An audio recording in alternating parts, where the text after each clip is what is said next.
Welcome readers, welcome to my channel. Novel کا نام ہے محبت کا اقرار۔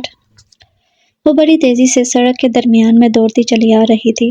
وہ بار بار مڑ کر پیچھے کی طرف دیکھ رہی تھی۔ بھاگنے کے دوران دوپٹہ جانے کہاں گر گیا تھا۔ کپڑے بھیگ کر بدن سے چپک گئے تھے۔ اچانک وہ ایک پتھر سے ٹکرا کر منہ کے بل گری تھی۔ وہ دبی دبی سسکیوں کی قید سے آزاد ہوئی۔ شاید کوئی نکیلی چیز پیشانی پر لگی تھی۔ وہ پوری ہمت جمع کر دوبارہ اٹھ کھڑی ہوئی، مگر یوں لگ رہا تھا جیسے ٹانگوں نے مزید مشقت سے انکار کر دیا ہو۔ وہ بری طرح تھک چکی تھی۔ یا اللہ میری مدد فرما، اس نے نگاہ اوپر کی طرف کی اور دونوں ہاتھ پھیلا دیے۔ اسی لمحے گاڑی کے چڑچڑانے کی آواز آئی تھی۔ ڈرائیور نے عین اس کے قریب آ کر بریک لگائی تھی۔ اس کے بعد اسے کوئی ہوش نہ رہا۔ اماں! ہوش میں آتے ہی پہلا لفظ یہی تھا جو اس نے بولا تھا۔ وہ بری طرح سے سیخ پا ہو رہی تھی۔ پانی مانگنے پر وہ پانی کا گلاس بھر کے اس کی طرف پلٹا۔ اسے پانی پلانے کے بعد وہ پیچھے ہٹ گیا۔ رمل نے دھیرے دھیرے آنکھیں کھولی۔ وہ اس وقت جہازی سائز بیڈ پر موجود تھی۔ اس کا ہاتھ بے اختیار پیشانی پر لگے زخم پر گیا جہاں اسے بینڈیج کر دی گئی تھی۔ میں کہاں ہوں؟ وہ ایک دم سے خوفزدہ ہو گئی تھی۔ اسے لگا وہ دوبارہ انہی لوگوں کے ہتھے چڑھ گئی ہے۔ شکر ہے محترمہ آپ کو ہوش تو آیا۔ بائی دا وے، خودکشی کرنا آپ کا شوق ہے یا ارادہ کچھ اور تھا؟ جی؟ آپ کون؟ وہ گھبرا گئی تھی۔ میں وہ بد نصیب ہوں جس کی گاڑی سے ٹکرا کر آپ نے مرنے کی کوشش کی ہے۔ ویسے برستے طوفان میں سڑک کے عین درمیان میں کھڑے ہو کر دعا مانگنے کا کوئی نیا طریقہ ایجاد ہوا ہے یا اس طرح دعائیں جلدی قبول ہو جاتی ہیں؟ وہ جو کوئی بھی تھا یقیناً سخت الجھن محسوس کر رہا تھا۔ لہجے میں طنز اور بیزاری کا عنصر نمایاں تھا۔ اس کی نظر خود پر پڑی تو وہ پانی پانی ہو گئی تھی۔ بھیگا ہوا لباس ستر پوشی کے لیے ناکامی تھا۔ اسی لمحے وہ اجنبی وارڈروب کی طرف بڑھا تھا۔ یلو بلو جینس اور بلیک ٹی شرٹ اس کی طرف اچھالی اور خود بنا کچھ کہے باہر نکل گیا۔ رمل نے سکھ کا سانس لیا تھا۔ جینس کافی لمبی تھی جس کے پونچے موڑ موڑ کر اس نے اپنے سائز کا بنایا۔ لمبی سی ڈھیلی ڈھالی ٹی شرٹ اس کے گھٹنوں تک آ گئی تھی۔ دل کو تھوڑا ڈھارس سی ملی تھی کہ وہ شخص شریف لگ رہا تھا۔ تھوڑی ہی دیر بعد وہ دستک دیکھ کر دوبارہ اندر چلا آیا تھا۔ اب بتاؤ لڑکی کون ہو تم؟ اتنی رات گئے کہاں سے آ رہی تھی؟ اس کا لہجہ خاصا مشکوک تھا۔ آپ پلیز مجھے غلط مت سمجھیے گا، میں وہ آنسو کا گولا حلق میں اٹکنے لگا تھا۔ کون ہو پلیز؟ وہ رو پڑی تھی۔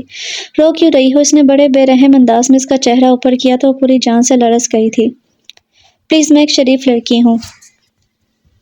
او نو شریف لڑکی؟ اس نے سر جھٹکا تھا۔ رات کے 12 بجے جانے کس کے ساتھ رنگ رل لیا؟ شٹ اپ مسٹر، آپ کو کوئی حق نہیں پہنچتا مجھ پر الزام لگانے کا۔ وہ تپ گئی تھی۔ جانتی ہو اس وقت ہم دونوں بالکل تنہا ہیں اور میں کچھ بھی کر سکتا ہوں۔ اس کے چہرے پر کوئی تاثر نہ تھا۔ رمل کا دل مارے خوف کے بند ہونے لگا تھا۔ آپ ایسا کچھ نہیں کر سکتے۔ کیوں؟ بہت اعتبار ہے مجھ پر۔ وہ سلا کر پوچھنے لگا تو رمل کا سر اس بات میں ہل گیا تھا۔ کیوں؟ کیا لگتا ہوں میں تمہارا؟ آپ مجھے ایک شریف انسان معلوم ہوتے ہیں۔ ہو نہ ہو، ظاہری شخصیت ہمیشہ دھوکہ دیتی ہے۔ دیکھیں خدا کے لیے مجھے جانے دیں۔ وہ رونے لگی تھی۔ اس وقت کہاں جاؤ گی؟ کہیں بھی، مگر مجھے جانے دیں۔ اس کے گڑ گڑانے پر وہ پیچھے ہٹ گیا تھا۔ ایک حقارت بھری نظر اس پر ڈالی، یوں جیسے وہ کوئی اچھوت ہو۔ سنو، صبح ہوتے ہی یہاں سے چلے جانا۔ میری یہاں عزت ہے اور میں نہیں چاہتا کہ مجھ پر کوئی بات آئے۔ وہ یہ کہہ کر چلا گیا تھا۔ رمل نے سکھ کا سانس لیا اور دروازہ لوک کر دیا۔ کیا بات ہے، آج چنڈیال چوکری نظر نہیں آ رہی؟ آسماں بھابی نے سحر سے پوچھا تھا۔ ارے بھابی، چنڈیال چھوکری کی ایک چھوکری تو نظر آ رہی ہے نا، اس نے برجستہ جواب دیا تو آسماں بھابی مسکرا دی تھی۔ توبہ ہے، ایک تو تمہارے پاس ہر بات کا جواب پہلے سے موجود ہوتا ہے۔ وہ اٹھتے ہوئے بولی تھی۔ بھابی چائے بنانے جا رہی ہیں تو ساتھ میں کباب بھی فرائی کر لیجیے گا۔ سحر نے آرڈر جاری کیا تھا اور ساتھ میں فرنچ فرائز بھی۔ امروز وہیں آ تھمکی تھی۔ اللہ، یہ چٹوری لڑکیاں! بھابی مسکراتے ہوئے کچن میں چلی گئی۔ سحر پتہ ہے ساتھ والے گھر میں نئے لوگ آئے ہیں، امروز نے اطلاع دی تھی۔ تو پھر انم کو بلواتے ہیں اور ان کے گھر چلتے ہیں۔ وہ کیوں؟ بھئی آخر وہ ہمارے نئی پڑوسی ہیں۔ مگر تمہیں اتنی دلچسپی کیوں ہو رہی ہے؟ دراصل میں نے چھت پر سے دیکھا تھا کہ ان کے سامان میں پیانو بھی ہے اور میوزک کے دوسرے انسٹرومنٹ بھی ہیں، تو یوں کہو نا کہ لالچ میں وہاں جا رہی ہو۔ سحر مسکرا دی تھی۔ امروز کو میوزک کا کریز تھا۔ ہو سکتا ہے وہاں ہماری ہم عمر کی کوئی لڑکی ہو، دوستی کرنے میں کیا حرج ہے؟ امروز کے کہنے پر سحر نے سر ہلا دیا تھا اور پھر اسی شام وہ تینوں بڑوں سے اجازت لے کر وہاں جا پہنچی تھی۔ ہمدانی ویلا کا شمار اس علاقے کے چند بہتر گھروں میں سے ہوتا تھا۔ انم بیل بجاؤ، سحر نے کہا تھا۔ ہیں نا پاپا، میں نہیں جا رہی، میرا بیل بجانے کا بہت برا تجربہ ہے، مجھے پہلے ہی 2 بار کرنٹ لگ چکا ہے۔ انم نے صاف انکار کر دیا تھا۔ اوف، اس میں اتنا ڈرنے کی کیا بات ہے؟